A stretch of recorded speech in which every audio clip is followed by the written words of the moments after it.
तो माणूस बोलत होता बाबासाहेबांबरोबर. जेव्हा तो रडायचा थांबला आणि मग बाबासाहेब उठले, खुर्चीतून उठले आणि बाबासाहेबांनी इतकी जोरात त्याच्या मुस्काडात मारली, जोरात मारली. आणि रमाईने पाहिली ते. रमाई बाबासाहेबांना विचारते, अहो तू त्याचं दुखणं घेऊन तुमच्याकडे आलाय, तुमच्याकडे तो न्याय मागायला आलाय आणि तुम्ही ऐकून घेतलं, काही उत्तर देण्याच्या ऐवजी त्याच्या मुस्काडात मारले. बाबासाहेब रमाईला हेच म्हणाले, रामू 5000 वर्ष झाली हा समाज सहन करतोय, 5000 वर्ष झाली हा समाज सहन करतोय, हा सहन करतोय, हाच मोठा गुलाम आहे. आणि रामू गुलामाला गुलामीची जाणीव करून दिल्याशिवाय तो बंड करत नाही. आपल्या बापाचे प्रत्येक शब्द विशेष वेळेच्या टायमाला ते निघालेले आहेत. तेव्हा बाबासाहेब त्याला म्हणतात की जर तुला त्यानं शिव्या दिल्या ना, तुझ्या शेतात तो आला, त्याने धुमाकूळ घातला आणि तुला शिव्या दिल्या, तुझ्या आईवर शिव्या दिल्या, तू जर त्याच्या 2 मुस्कारा देऊन जरी आला असतास, 2 तोंडात देऊन त्याच्या, भले त्याने तुला मारू दे, पण 2 त्याच्या तोंडात दिल्या असत्यास तर मला फार आनंद वाटला असता. असेल तुझ्या हिंमत, असेल तुझ्यात हिंमत तर जा पुढे, मी बघून घेईन तुला काय करायचं ते कर. ते खरंच गेलं.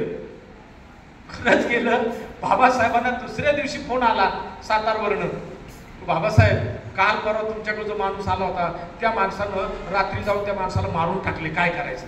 बाबासाहेब म्हणले काय काळजी नका करू, काय काळजी करू नका. ती केस सोडवायला बाबासाहेब जेव्हा सातारला गेले, गंमत पहा कशी बाबासाहेब, ते सातारला जेव्हा गेले, केस संपली, बाबासाहेब जिंकले. अर्थात आपला बाप अजिंक्य, आपल्या बापाचं आपल्या काळजात नाव काय, अजिंक्य, म्हणून आपण सुद्धा कसे आहोत, अजिंक्य.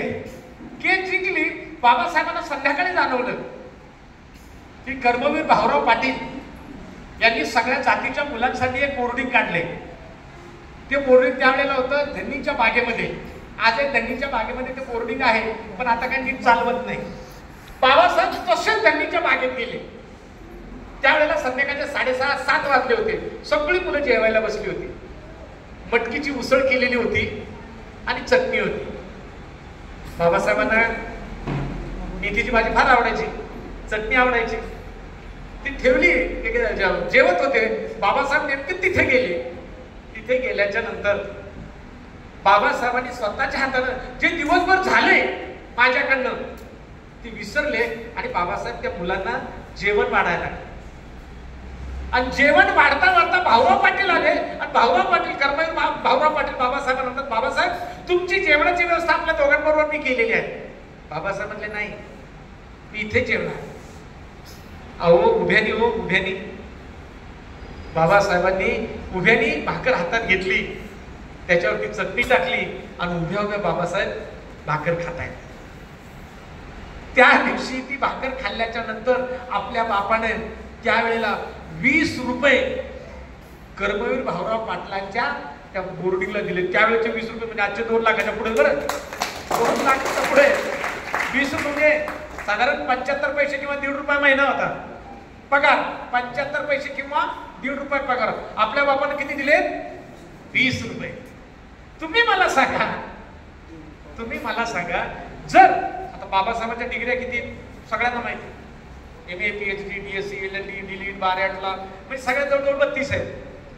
बाबासाहेबांनी एकही डिग्री स्वतःच्या भल्यासाठी वापरली नाही. मेली रमाई शेवटी पण नाही वापरली. पहिली जेव्हा नोकरी मिळाली त्यावेळेला 450 रुपये पगार होता आणि बाबासाहेबांना प्रॉमिस केलं होतं की 6 महिन्यामध्ये तुम्हाला याच कॉलेजचा प्रिन्सिपल करू. बाबासाहेब नाही टिकले. 450 मधून शेवटचे 30 रुपये देत होते रमाला आणि 420 रुपये आपल्या स्वतःसाठी ठेवत होते. मी देवीदास बद्रेला मुद्दाम सांगितलं की म्हणलं आमच्या ध्यानगुरूने जो कार्यक्रम आयोजित केला त्यावेळेस मला असं वाटलं की माझा सत्कार कोणाकडनं व्हावा? सफाई कर्मचाऱ्याकडून आणि एका विधवा बाईकडून. आमच्या ध्यासगुरूच्या सगळ्या लोकांनी ते ऐकलं.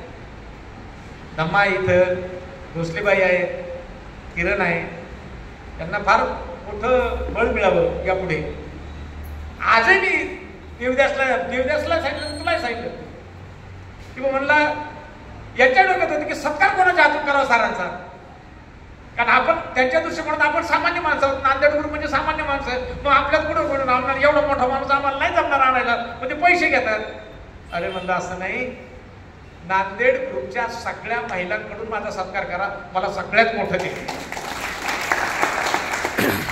त्यात मुळात आपण सत्कार कधी स्वीकारत नाही आणि आता जर स्वीकारायचाच आहे तर मी कुठून आलेलो आहे? अत्यंत सामान्य आईकडून मी आलेलो आहे, सामान्य बापाकडून आलेलो आहे. आणि लक्षात घ्या, हे कधीही कमी वेळात नाही बरं. माझे किती वर्ष गेले त्याच्यात? 45. किती वर्ष गेलेत? 45 वर्ष गेले. पहिलं व्याख्यान मी 1978ला 9वीला असताना पहिलं व्याख्यान दिलं. बाळासाहेब विखे पाटील यांच्या समोर टाकळी, ढोकेश्वर तालुका, पारनेर जिल्हा अहमदनगर या ठिकाणच्या बाजार तलावावर पहिलं व्याख्यान दिलं. कारण त्याच्या 3 दिवस अगोदर माझी एक बहीण भाकरी वाचून मेली होती. व्याख्यान मला का सुचलं लक्षात घ्या. एक बहीण माझी, 3.5 वर्षाची बहीण माझी 1978ला भाकरी वाचून मेली. याच्यापेक्षा गरिबी काय असायला पाहिजे? काय असायला पाहिजे?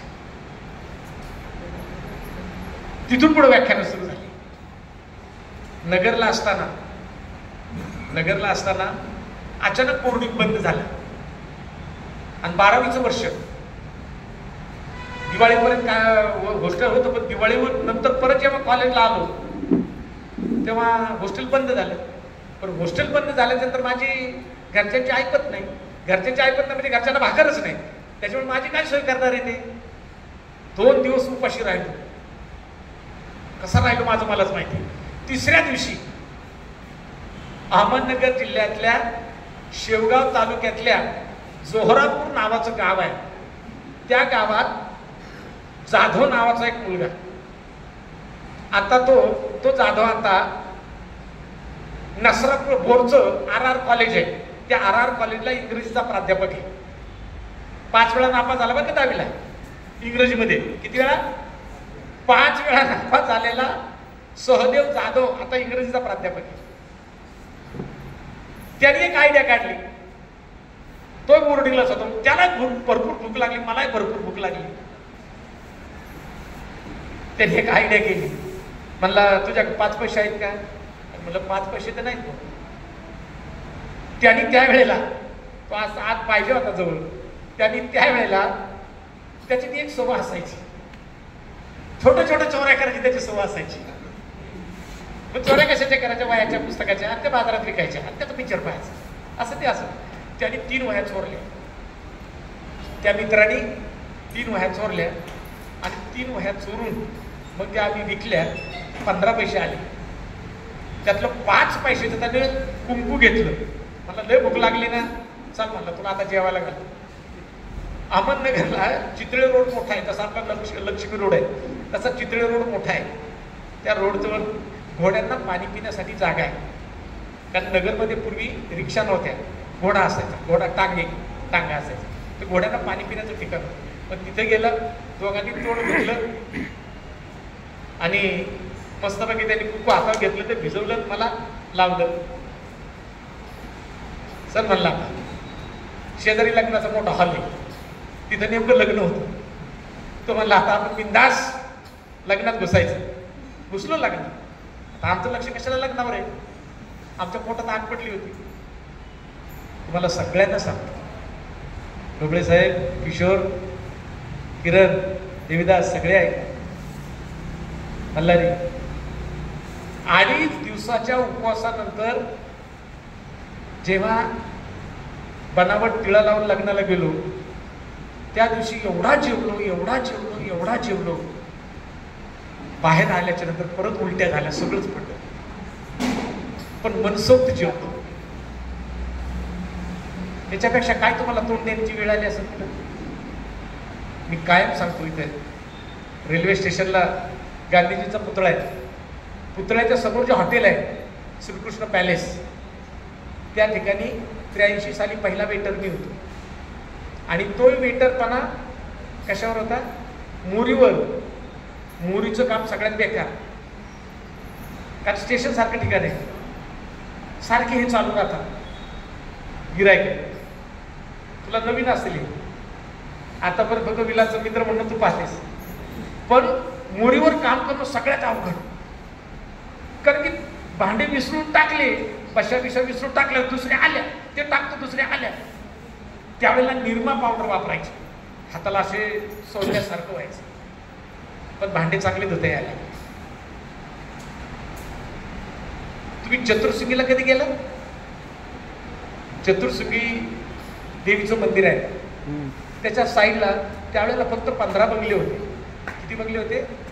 15. त्या 15च्या 15 बंगल्यातले किरण, 15च्या 15 बंगल्यातले संडास धुवायचं काम मी करत होतो. एका संडासाचे मला 10 रुपये मिळायचे, 15 संडासाचे मला 150 रुपये मिळायचे. त्यातले 100 रुपये मी ठेवायचो आणि 50 रुपये भावाला पाठवायचं. 100 रुपयामध्ये विद्यार्थी सहाय्यक समितीला गरीब विद्यार्थी म्हणून माझ्याकडनं 70 रुपये खानावळ घेतली जायची, 30 रुपये त्याच्यात राहायचे. 30 रुपयामध्ये त्यावेळेला 2 रुपयाला निरमा सामान असायचा, 2 रुपयाचा निरमा सामान, 2.5-3 रुपयाची ती पेस्ट एवढं एकदा झालं. त्या 30 रुपयामधून 10-12 रुपये खर्च व्हायचे, तरी बाकीचे 13 रुपये माझ्याकडे उरायचे, तसेच ठेवायचे. कॉलेजला पायी जात. मला सांगायचं हे काय की माझा प्रवास हा कधीच सुखातून आलेला नाही, अजिबात आला नाही. पण त्या प्रसंगाला घाबरलो नाही, कारण माझ्या पुढे माझा बाप उभा होता की या मार्गाने जायचे तुला, तू जर या मार्गाने जर गेला नाही तर मरशील, हे सांगणारा माझा बाप होता. केवळ त्या बापामुळे माझ्यासारखं शेंबडं पोरगं घडू शकलं. अख्ख्या गावातील गुरं आमची, अख्ख्या गावातील गुरं गावकुसाच्या एका बाजूला आणायची आणि नंतर ती मी वळायला नेत. आणि त्याच्या मोबदल्यात मला काय मिळत होतं? पैसे नव्हते, केवळ भाकर मिळत होती. सांगा ना मला तरी, तुम्हाला आज हे असं दिसतंय सगळं, हे नाही, हे खोटं आहे. माझे केस खोटे आहे, माझा चेहरा खोटा आहे, माझा चष्मा खोटा आहे, माझे कपडे खोटे आहे, अंतकरण फक्त बाबासाहेबमय आहे, एवढंच फक्त आहे, बाकी सगळं खोटं आहे. कारण हा एक वेगळ्या प्रकारचा नकाब घ्यावा लागतोय विनाकारण. मी विलासला बऱ्याच वेळेला बोलतो, विनाकारण म्हणजे साधे कपडे जरी मी घातले तरी सहजपणे बोलून जातात, नाही सर बरोबर नाही दिसत तुम्ही आज, तुम्हाला ते त्याच्यात पाहायची सवय झाली. परत झक मारतो मी, परत जातो आणि ते कपडे बदलून येतो. लोकांच्या दृष्टिकोनात नाही. हा धम्म नीट कळावा, हा धम्म लेकरांनी जोपासावा, म्हणून बाबासाहेबांनी मरणाच्या अगोदर, मी माझ्या बोलण्याच्या अंतिम भागाकडे चाललेलो आहे, मरणाच्या अगोदर बाबासाहेबांना वाटलं, खरं तर बाबासाहेब 1912 पासून ते 1956 पर्यंत बुद्ध धम्माच्या सानिध्यात आहेत. कारण 1912ला भिवा नावाचा मुलगा, ते 1908ला जेव्हा भिवा नावाचा मुलगा मॅट्रिक पास होतो तेव्हा त्याला काय दिलं जातं? केळुसकर गुरुजींनी दिलेलं बुद्धाचं पुस्तक आहे, चरित्राचं. त्याच्यानंतर बाबासाहेबांची पावलं क्रांतीकडे वळतात. आपल्याला हे समजलं पाहिजे. एवढा वर्ष बाबासाहेब कशामध्ये आहेत? धम्माच्या सानिध्यात आहे. शिखांनी त्यावेळेला बाबासाहेबांना स्पष्ट शब्दात सांगितलं की बाबासाहेब, तुमच्या वचनाची सोन्याची तलवार तुम्हाला देतो, परंतु तुम्ही आमच्या धम्मात या. मुसलमानांनी केलं, सगळ्यांनीच केलं होतं. बाबासाहेब तर्कशास्त्राचे गाढे अभ्यासक होते. मानववंशशास्त्राचे गाडे अभ्यासक होते आणि विशेषतः इकॉलॉजीचे चांगले गाडे अभ्यासक होते. बाबासाहेबांनी तर्काने सांगितलं जे बुद्धानं सांगितलंय की या कुठल्याच धर्मात मला दिसत नाही. आणि शेवटी बाबासाहेबांनी कोणता धर्म स्वीकारला? बुद्ध धर्म स्वीकारला. पण त्याच्यानंतर बाबासाहेबांनी एक महत्वाचं काम केलं की हा मी बुद्ध धर्म स्वीकारलाय, आज 5 लाख लोकांनी हा धर्म घेतलाय, पण उद्या या लेकरांना पुन्हा चुकीच्या मार्गाने नेणारी माणसं फार आहेत. या लेकरांना चुकीच्या मार्गाने नेणारी लोक आहेत, कारण 5000 वर्ष यांच्यावर देवी देवतांचा काय आहे, पगडा आहे. ही लोक त्याच्यातून बाहेर पडणार नाही.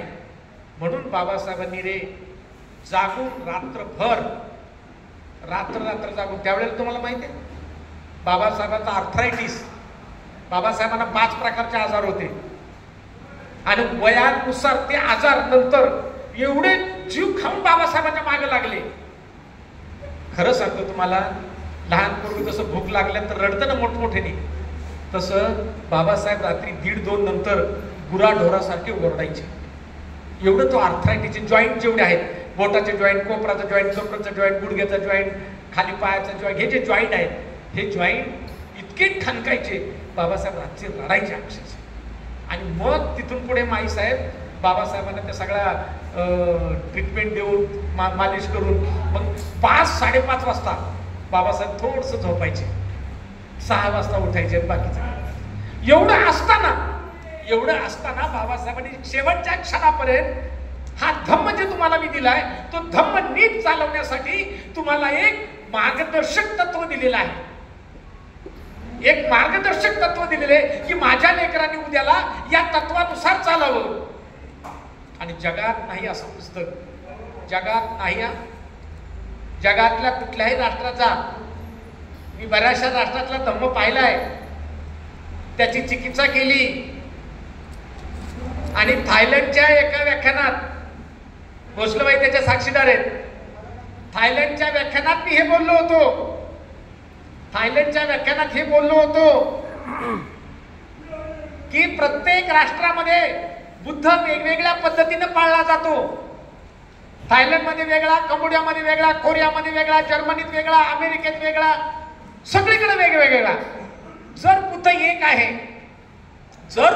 आहे, तर तो वेगवेगळ्या पद्धतीने का पाळला जातो?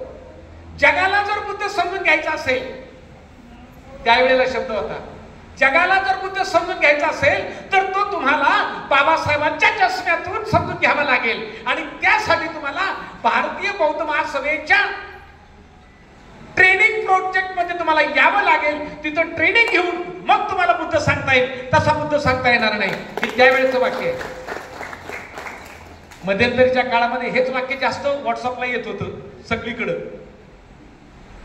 आणि त्या बुद्धाबद्दल जगात, लक्षात घ्या मी जगाचा शब्द वापरतोय, आता मी जगाचा विचार करायला लागलोय, मी नुसता भारताचा नाही विचार करत, कारण माझा प्रबंध त्याच्यावर, मी तिथं सगळं आधी तू पुढे मी जगाचाच विचार करणार आहे. का जगाचा विचार पहिल्यांदा बुद्धाने केलाय, जगाचा विचार पहिल्यांदा बाबासाहेबांनी केलेला आहे. जगात बुद्धाबद्दल सखोल माहिती, हे वाक्य कुठे सांगा बरं, छाती ठोक सांगा, जो तुम्हाला खुरात जाईल त्याला माझा फोन नंबर द्या. जगात बुद्धाबद्दल इत्यंभूत माहिती, बुद्धाच्या म्हणजे सिद्धार्थाच्या जन्मापासून तर बुद्धाच्या महानिर्वाणापर्यंत, जगात सिद्धार्थाच्या जन्मापासून तर बुद्धाच्या महानिर्वाणापर्यंत असा एकही ग्रंथ जगात उपलब्ध नाही. तो भारतात उपलब्ध आहे आणि त्याचं नाव बुद्ध आणि धम्म. अर्थात बुद्ध आणि त्याचा धम्म हा फक्त आपल्या बापाने लिहिला. 5 डिसेंबरला आपल्या बापानं बुद्ध आणि धम्म या ग्रंथाचं शेवटचं जे प्रूफ रिडिंग आहे, ते शेवटचं प्रूफ रिडिंग करण्यासाठी नानकचंद्र तुला सांगितलं, तू आता लवकर जा, सकाळी लवकर ये, कारण मी रात्रीत हे काय करून ठेवणार आहे, प्रूफ रिडिंग करून ठेवणार आहे. सकाळीच तुला काय जायचंय, प्रेसला जायचंय आणि प्रूफ रिडिंग केलेलं आणि ज्यादा जे लिहिलेलं आहे हे टायपिंग वाल्याला द्यायचंय आणि दुरुस्त करून द्यायचं. शेवटच्या पर्यंत बाबासाहेब साधारण डी शंकरानंद असतील किंवा नानकचंद्र असतील यांच्या सगळ्या पुस्तकांचा अभ्यास केल्यानंतर मला असं जाणवलं की बाबासाहेब त्या दिवशी 5 डिसेंबरला बाबासाहेब त्या दिवशी 5 डिसेंबरला जवळजवळ 12:30 वाजेपर्यंत तुमच्या ग्रंथासाठी जागत होते आणि शेवटचा ग्रंथ शेवटचा शब्द त्यांनी तो क्रॉस केलेला जो शब्द आहे प्रूफ रिडिंगवर बाबासाहेबांचं प्रूफ रिडिंग माझ्याकडे आहे त्या प्रूफ रिडिंगवर शेवटचा शब्द आहे हू वेअर असा जो शब्द आहे त्या शब्दाखाली बाबासाहेबांनी अंडरलाईन केली तो शब्द माझ्या काळजात आहे तो शब्द जो लिहिलाय तो साधारण 12:30 पावणे 1ला बाबासाहेबांनी तो शब्द लिहिलाय आणि त्याच्यानंतर बाबासाहेब झोपी गेले किती वाजता बाबासाहेबांचं महानिर्वाण झालं हे तुम्हाला बोलला सांगता येतं परंतु सकाळी जेव्हा पाहिलं मला अभिमान का वाटतो सकाळी जेव्हा पाहिलं तर सकाळी उठल्यानंतर बाबासाहेबांच्या हातामध्ये तो पेन तसाच होता असाच या हातातला पेन होता आणि किती वाजता प्राणोत्करण झाले त्याच्यावर अवलंबून आहे तो पेन इतका घट्ट होता की तो माईसाहेबांना सुद्धा लवकर काढता आला नाही तुमच्यासाठी तुमच्या बापानं बुद्धी दिली नोकरी घालवली सगळं घालवलं आणि शेवटच्या क्षणाला बुद्ध आणि धम्म तुम्हाला देताना बाबासाहेबांची अवस्था कशा पद्धतीची आहे आणि बाबासाहेबांच्या डाव्या हाताच्या बाजूला बाबासाहेबांनी लिहिलेली जी पानं आहेत ही पानं तिथं दिसली आणि ती पानं पण सकाळी केलेली मला वाईट याचं वाटतं एक गोष्ट वाईट याची वाटते की बाबासाहेबांनी ज्या उद्देशासाठी भारतीय बौद्ध महासभा दिली आता मी थोडंसं त्याच्यावर हे करतो का की माझ्या लेकरांना ही संस्था आईसारखी वाटेल माझ्या लेकरांना ही संस्था आईसारखी वाटेल तिच्याकडे आई म्हणून ती पाहतील आणि जे तिच्याकडे आई म्हणून पाहतील ते मला बापच म्हणतील हे फक्त मला कळालं बरं हे फक्त मला कळालं म्हणून मी रमाईला माय म्हणता म्हणता मी भारतीय बौद्ध महासभेला माझी माय म्हणतो इतकंच नाही 15-20 वर्षापूर्वी मी असं म्हणत होतो की संपूर्ण